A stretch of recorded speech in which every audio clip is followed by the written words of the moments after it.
Hi guys, দেখুন China কুত্তাদের সকালের যে নাস্তা খুবই ভিআইপি নাস্তা। চায়না কুত্তাদেরকে সকালবেলা যে নাস্তা দেয় দেখুন, এগুলো বাংলাদেশে একটা গরিব মানুষও খেতে পারে না, অথচ তাদের কুত্তার জন্য এত আদর যত্ন, কত কিছু।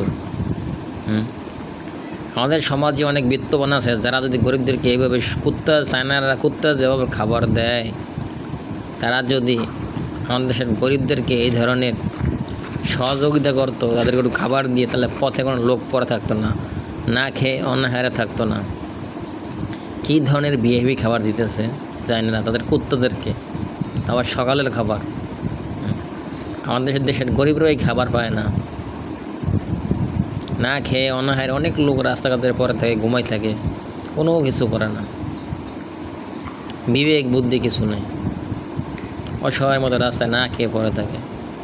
হাজারো বেয়ারস লোক আছে অনাহারে জীবনযাপন করে। হাই গাইজ, ভালো থাকবেন সবাই।